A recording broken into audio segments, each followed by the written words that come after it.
তো এই দেখো বন্ধুরা, আমি চলে আসলাম। এই যে পাশের বাড়ি কুমড়ো গাছ হয়েছে, মানে মিষ্টি কুমড়োর গাছ আর কি, সেই গাছের ডগা নিব। আমি আগেই বলে রেখেছিলাম, তো আমাকে বলেছিল যেদিন লাগবে সেদিন নিয়ে যেও। তো আমি তাই দেখো চলে এসেছি, কয়েকটা ডগা পেরে নিচ্ছি। এই ডগা দিয়ে নিরামিষ তরকারি কিন্তু খেতে ভীষণ ভালো লাগে, তাই যে ঝটপট কয়েকটা ডগা পেরে নিলাম।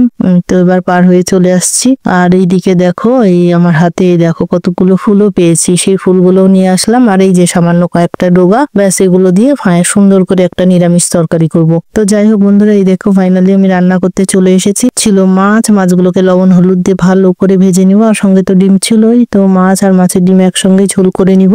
তো এক্সট্রা করে আর কোনো ঝামেলা করব না ডিমের, মানে প্রায় দিনই আমরা ডিম টিম খাই আর কি। তো এই বড়া টড়া এটা ওটা তো খাওয়াই হয়, তো আজকে আর বড়া টড়া না, একবারে মাছের ঝোলের মধ্যে দিয়ে নিচ্ছি। বেশ সুন্দর করে এই যে মাছের ঝোল করে নিলাম। আর এই যে দেখতে পাচ্ছ নিরামিষ তরকারি, দেখতে পাচ্ছ তো কত সুন্দর লাগছে না দেখতে। সত্যি মানে এই নিরামিষ তরকারিতে হয় মিষ্টি কুমড়ার ডগা, না হলে পুঁই শাকের ডগা, আর তোমার মূলো হলে না বেশ জমে যায়। তো যাই হোক, এইভাবে নিরামিষ তরকারি করে নিলাম। আর এই যে দেখতে পাচ্ছ ফুল, এই ফুলটার এখন একটু সামান্য ব্যাটার করে নিয়েছি।